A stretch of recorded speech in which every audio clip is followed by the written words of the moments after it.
तो दोस्तों आज हम बनाने जा रहे हैं डिश वॉश। बिल्कुल विम क्वालिटी जैसा डिश वॉश बनेगा।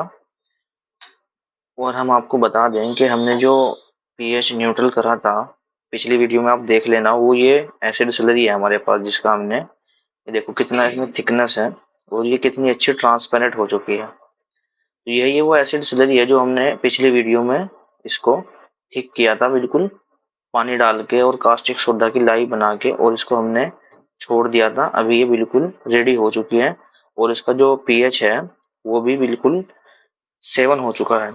अब हम आपको इसमें दिखाएंगे कि हम इस प्रोडक्ट से जो हमने ये बनाया था सॉल्यूशन एसिड स्लरी का, इससे हम जो डिश वॉश बनाएंगे उसकी क्वालिटी कितनी अच्छी बनेगी। हम आपको बता रहे हैं कि इससे आप डिश वॉश कैसे बना सकते हैं। सबसे पहले आपको क्या करना है, इसमें ये एसएलईएस है हमारे पास 15 ग्राम, ये डाल लेना है। ये 200 ग्राम का फॉर्मुलेशन है। इसमें हमने जो ये 50 ग्राम एसिड स्लरी का सॉल्यूशन लिया है। एसिड स्लरी 50 ग्राम ने ली, सॉल्यूशन हमने इसमें 50 ग्राम लिया है। और सॉल्यूशन हमने कैसे बनाया था वो आप पिछली वीडियो में देख लेना। हमने इसमें सॉल्यूशन में 50 ग्राम एसिड स्लरी और 150 ग्राम पानी और 50 ग्राम कास्टिक सोडा की लाई डाली थी और इसको हमने न्यूट्रल किया था। तो इसलिए हमारे पास 250 ग्राम हो गया था। इसमें से अब हमने ये जो है 50 ग्राम हमने ये सॉल्यूशन ले लिया है और ये हमारे पास एसएलईएस है और ये हमने इसमें 15 ग्राम लिया है। हम इसमें डाल देते हैं। आप इससे ये देखना कि इससे प्रोडक्ट कितना अच्छा बनेगा। बिल्कुल एक नंबर क्वालिटी का प्रोडक्ट बनेगा। ऐसा प्रोडक्ट बनेगा कि आपने कभी, अगर आप बनाते हो या आप शुरू करना चाहते हो, तो इससे बेस्ट तो कोई तरीका नहीं है भाई। आपको इंटरनेट पे बहुत वीडियो मिल जाएगी, लेकिन जितना अच्छा तरीका ये है, इतना अच्छा तरीका नहीं आपको मिलने का। तो अभी हमने इसमें एसएलईएस डाल दिया और एसिड स्लरी और कास्टिक सोडा हमने पहले से न्यूट्रल किया था और इसमें हमने एसएलईएस डाल दिया। अब हम इसमें डाल रहे हैं सीएपीबी, जिसको हम कोकोबिटेन भी बोलते हैं। ये हमने इसमें 2 ग्राम डाला है। ये हमारा 200 ग्राम का फॉर्मुलेशन है। ये हमने इसमें 2 ग्राम डाल दिया। अब हम इसको थोड़ा सा अच्छे से मिक्स करेंगे। अभी ये बिल्कुल गाढ़ा है, देखो कितना गाढ़ा है। इसको अब हम अच्छे से मिक्स करेंगे। अब हमें इसमें क्या करना है, पानी लेना है। पानी हम कितना लेंगे ये हमने इसमें पहले ही मेजर कर लिया था। ये हमारे पास 130 ग्राम पानी है। ये पानी हम इसमें सारा डाल देते हैं धीरे धीरे से। ये लो, हमने इसमें सारा पानी डाल दिया। अब हमारे पास इसमें 50 ग्राम एसिड स्लरी का सॉल्यूशन जो हमने बनाया था वो है, और 15 ग्राम एसएलईएस है और 2 ग्राम इसमें सीएपीबी है। ये 200 ग्राम का फॉर्मुलेशन। अगर आप इससे 2 किलो बनाना चाहते हो तो उसमें बढ़ा लेना, 20 किलो बनाना चाहते हो या 200 किलो, जितना भी आपको बनाना है आप इसको उतना ही मल्टीप्लाई कर लेना। अब हम इसको अच्छे से इस पानी में मिक्स कर लेंगे। ये बिल्कुल ट्रांसपेरेंट डिश वॉश बनेगा। आपको इसको ये भी नहीं है कि भाई 15 घंटे के लिए छोड़ना है या 20 घंटे के लिए छोड़ना है जब जाके ट्रांसपेरेंट होगा। ये थोड़ी सी ही देर में ट्रांसपेरेंट हो जाएगा, क्योंकि हमने एसिड स्लरी को पहले से ही ट्रांसपेरेंट कर ली थी। तो अब ये इसमें अच्छे से हम एसिड स्लरी को और पानी को इसमें मिक्स कर लेंगे। अब ये मिक्स हो गया।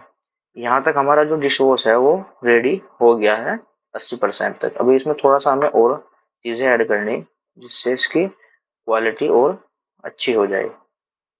और इसमें थोड़ा सा कलर और फ्रेग्रेंस भी डालना है। अभी हम आपको दिखा देंगे। थोड़ा सा इसको अच्छे से मिक्स कर लें। अगर आपको मिक्सिंग अगर आप अच्छी नहीं करोगे ना, तो आपका प्रोडक्ट बिल्कुल भी अच्छा नहीं बनने का। मिक्सिंग बहुत ज़रूरी है। मिक्सिंग के बिना बिल्कुल भी प्रोडक्ट अच्छा नहीं बनता। सबसे अच्छा है आपको मिक्स करना है। और आपको ये जितने भी हम आपको दिखा रहे हैं आप फॉर्मुलेशन, आपको अगर इनके बारे में और कोई डाउट हो, आप हमें स्क्रीन पर मोबाइल नंबर दिया है, इस पे नंबर मैसेज कर लेना व्हाट्सएप पर, और हम आपको इसके बारे में सब कुछ बता देंगे। और अगर आपको कोई भी इनमें से केमिकल चाहिए छोटी क्वांटिटी में, 100 200 ग्राम 300 ग्राम, वो भी आपको हम दे देंगे। अब आपको इसमें डालना है कलर। आप कलर अपने हिसाब से कोई भी ऐड कर सकते हो। मैं इसमें येलो कलर ऐड करता हूँ हल्का सा। आपको इसमें जो है कलर को पानी में डाल के घोल लेना या ऐसे भी डाल लेना, दिक्कत तो कोई नहीं। ऐसे भी है, बस ये इसमें देखो ये दाने से बन जाते हैं, घुलने में थोड़ा सा इनको टाइम लगता है। अभी हमारा इसमें येलो कलर आ गया, ये देखो कितना अच्छा इसका कलर आ गया है। ये अभी इसमें थोड़ा थोड़ा सा ये कलर के लम्स बन गए, अभी थोड़ा सा परेशान करते हैं। अगर हम इसको डायरेक्ट पानी में यूज करते हैं तो ये एकदम से घुल जाता है, और केमिकल पड़े हैं ना इसलिए थोड़ा सा गाढ़ा है, इसलिए इसमें एकदम से घुलता नहीं। तो अब आपको इसमें क्या करना है हम आपको बता देंगे, ये तो इसमें से ऐसे ही खत्म हो जाएंगे थोड़ी देर में। हमें इसमें लेना है EDTA, यह है EDTA। तो हमें इसमें इसका जो पर्पस है वो ये है कि ये जो है इसकी जो आप अगर आपके यहाँ पर मतलब पानी जो है खारा है तो ये इसमें जो है बहुत अच्छा काम करता है, फोम बहुत अच्छा बनता है और सफाई भी बहुत अच्छी होती है। इसकी जो रेशो रहेगा वो 1 kg में 1 ग्राम का रहेगा। मैं इसमें बिल्कुल थोड़ा सा डाल रहा, ये 1 ग्राम से 0.2 ग्राम होगा मेरे अंदाज से, जितना मैंने इसमें डाला 0.2। तो 0.2 ग्राम ही 200 ग्राम में डलेगा, 1 kg में 1 ग्राम डलेगा। इस ये थोड़ा सा महंगा होता है लेकिन इससे आपका जो प्रोडक्ट है वो बहुत अच्छा बनता है। अब इसको आप इसमें अच्छे से मिक्स कर लेना। मैंने ये बिल्कुल जरा सा डाल रहा है ऐसे ही अंदाजे से। और अब इसमें हम डाल देंगे फ्रेग्रेंस। ये मेरे पास लेमन का फ्रेग्रेंस है। हम इसमें जो है ये जो जाएगा वो जैसे कि 200 ग्राम है, तो ये अगर आप इसमें 2 किलो का फॉर्मुलेशन बनाते हो तो इसमें आपका 5 ग्राम जाएगा। तो मैं इसमें अंदाजे से बिल्कुल जरा सी फ्रेग्रेंस डाल लेता हूँ, बिल्कुल जरा सी, क्योंकि इसमें जो है बहुत ही कम डलेगी और इसमें अभी से एकदम से खुशबू आनी शुरू होगी। लेमन का फ्रेग्रेंस है, इसका मैं आपको बता रहा कि ये 2 किलो में जो है 5 ग्राम डलेगा। और आपको मैं इसका जो है 1 kg का सारा फॉर्मुलेशन अपने नीचे इसमें जो है डिस्क्रिप्शन में भी दे दूंगा। अब हमें इसको करना है गाढ़ा। गाढ़ा करेगा हमारा इसको साल्ट। ये हमने ले लिया साल्ट, हम इसमें थोड़ा थोड़ा ऐड करेंगे। जब आप बड़ा बैच बनाओगे तो साल्ट जो है एकदम से ऐड मत करना, थोड़ा थोड़ा करके साल्ट ऐड करना। और साल्ट जो होता है वो हर जगह के हिसाब से अलग अलग ऐड होता है। हमारे यहाँ कितना होगा आपके यहाँ पर पानी के हिसाब से, अगर आपके यहाँ थोड़ा सा ज्यादा पानी खा रहा है तो वहाँ पर कम साल्ट यूज होगा। कहीं पर आपके यहाँ मीठा पानी है तो वहाँ पर साल्ट बहुत जो है ज्यादा यूज होगा, इसीलिए साल्ट की जो है हर जगह अलग अलग क्वांटिटी रहती है। अभी ये देखो इसमें थिकनेस आना शुरू हो गया है और ये काफी थिक हो चुका है।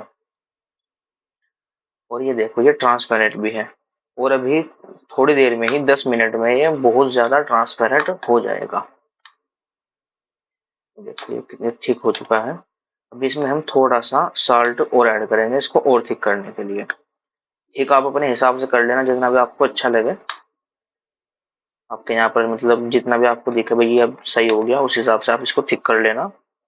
और जितने भी इसमें रॉ मटेरियल यूज होते हैं आपको सभी मिल जाएंगे। आप अगर 100 ग्राम 200 ग्राम 50 ग्राम लेना चाहते हो तो आपको सभी रॉ मटेरियल मिल जाएंगे।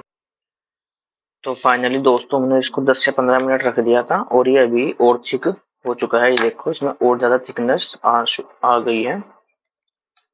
और हमने इसको थोड़ा सा इसमें ग्लास में भी निकाला था अलग से। ये देखो ये कितना थिकनेस है इसमें, और इसमें ट्रांसपेरेंसी भी काफी आ चुकी है। ये देखो चमची इसमें आपको नीचे सारे में आर पार दिख रही होगी। अभी इसमें और ट्रांसपेरेंसी आ जाएगी, तकरीबन 1 घंटा रखने के बाद इसमें और ट्रांसपेरेंसी आ जाएगी। बाकी हमारा प्रोडक्ट बिल्कुल रेडी हो चुका है बोतल में डालने के लिए। तो आप इसका अगर हम आपको बता रहा आप इसका अगर बिजनेस करना चाहते हो तो आप जो है हमारे से कांटेक्ट करें। हम आपको इसका सारा कुछ बता देंगे, इसमें क्या क्या डलता है, कहाँ से मिलता है, क्या रेट है, कितना पड़ेगा, सब कुछ बता देंगे बिल्कुल फ्री, आपको कोई पैसा नहीं लगेगा। ठीक है दोस्तों, मिलते हैं नेक्स्ट वीडियो में, तब तक के लिए बाय बाय।